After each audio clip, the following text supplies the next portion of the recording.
Ito na po, umpisa ng bagong araw. So, gusto ko lang po na mag-check-in. I-share ko na sa inyo na meron na pong nag-isang nag-ping sa akin this morning. Isa kong team member dito na nandito na may mga, I think, 3 taon, baka 4 na taon na. Pero piling niya ako, meron kaming isang partner dito, siya po ang assistant sa kanya. So, gusto niyang mamaya, yung assistant, yung isang empleyado ko, gusto niyang mag-meet mamayang hapon.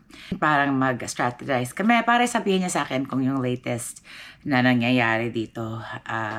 Itong partner na to, medyo magulo talaga yung style niya. Pero parating dalawang sides, di ba? So, ang role ko dito na manager sa kanila, sa mga EA, executive assistant, talagang ibig sabihin yan, mentor, advocate, paminsan-minsan counselor, somebody that they look up to. Dami ko ng experience. Ako yung pinakamatanda dito. Dito yung pinakamaraming experience dito. Hindi niya ibig sabihin niya na alam ko lahat. Pero ang intention ko parate na yung feeling ng mga empleyado ko na nasusupport sila.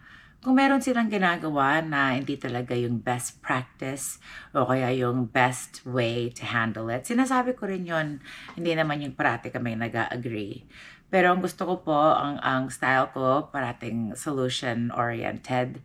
Solve natin yung mga problema, imbes na pinag-uusapan lang, imbes na mag-a-add ng mga problema. Diba? Kaya nakakaawa naman yung tao, hindi raw siya nakatulog, na nakatanggap po siya kagabi ng isang email nga dito sa partner na to. So, mamaya may meeting kami. Sabi niya sa akin na yung partner na to gusto niya mag-meet sa Monday.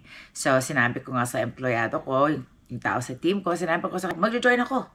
Gusto kong i-support siya. Kaya ayaw ko yung tatong meeting, di ba? So, yung kami ng assistant, tapos kami, ako at saka yung partner, tapos silang dalawa uli. Paminsan-minsan, mas mabuti na magkakasama na lang lahat para wala na yung he said, she said. Hindi ko intend na mag-vlog ako na ganitong kaaga. Iniisip ko, maybe end of the day lang. Di ba sinasabi nila, like, sometimes if you say it out loud, it feels better.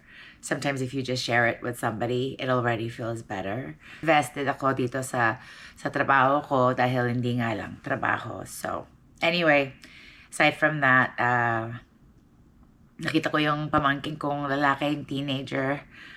Nandito siya sa summertime from college. Natapos na yung first year niya. Ang binigay ko sa kanya mask, yung parang red light mask, yung talagang uso dito. I will show you. One day I'm happy to wear that and vlog. Maybe tonight pag uwi ko. Dahil sinusuot ko yun usually 2 times a day. 1 in the morning, 1 at night. Pero syempre, ay magna-19 na yung bata sa August. Tsaka meron mga tigawat-tigawat. Normal lang, pero nung huling nakita ko siya, talagang grabe. Grabe yung dami dito sa forehead niya, dito sa sides. An-advise ko sa kanya, gamitin yung blue na dalawa. Yung tatlong ilaw doon na yung red light, orange light, at saka yung blue light. Hindi lahat ng mask may ganyan. Pero yung blue light, dapat daw para sa tigyawat. So, nakatulong rin sa akin. Acne prone ang skin ko ever since I was a teenager.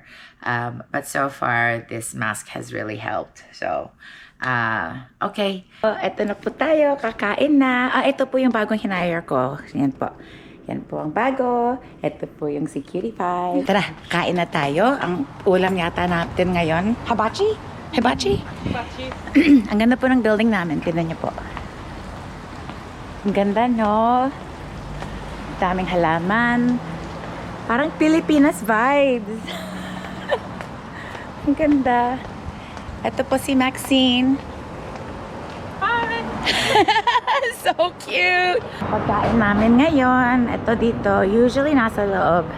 Pero paminsan-minsan, ginagawa rin yan dito sa labas. Katrabaho ko. Ulam namin. Ang sarap, no? Hi guys! Katrabaho ko po ito. Ito si Ryan. Hello. Hi! Why did you say that? Hello! I didn't say it like that. I said hello. Nagtagalog na rin po yung tao. Narinig niya nagtatagalog ako. Hello! Ang saya talaga yung mga trabaho na to, ano? Ay, nako. Eto na po tayo. Anong oras na? 8:22 ng gabi. Ang haba ng araw ko. Hindi ko naman natatandaan na lahat saan nag-uumpisa.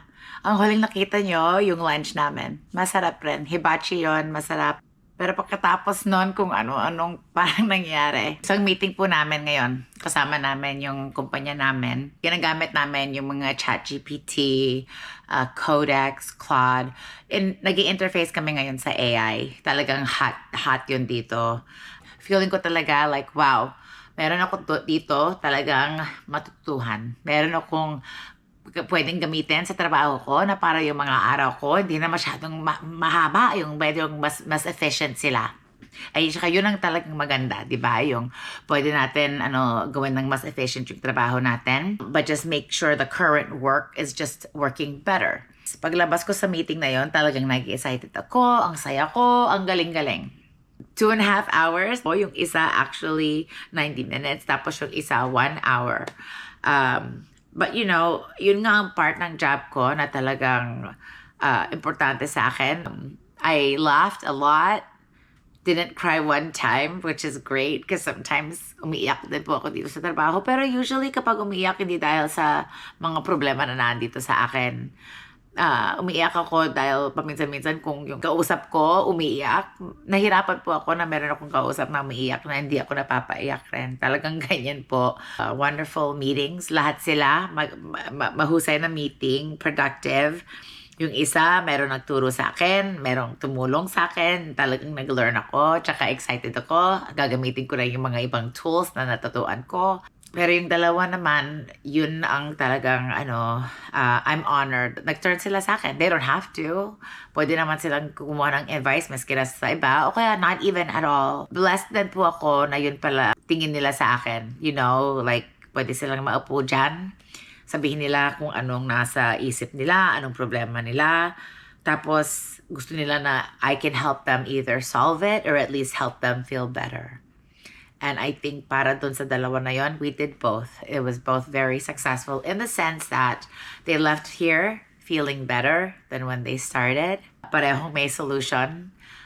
Is it going to work? Hindi natin alam. But you have to try. At least you have something to try. And that's where they were feeling na hindi nila alam kung anong gagawin nila. So it's very rewarding for me. Today is a day of feeling like I was valued as well, and that hopefully yung mga nakausap ko na na-feel rin nila na they're valued too. So, yun lang. So, salamat din po sa inyo and you let me kind of download a little bit, even if it's just to make sure someday na I can look back and say, oh yeah, natatandaan ko nga yun araw na yun. Yan. Pumatay na yung ilaw sa likod ko. Which means, tapos na tayo ngayon. Salamat po. Ingat. Thank you for being here with me.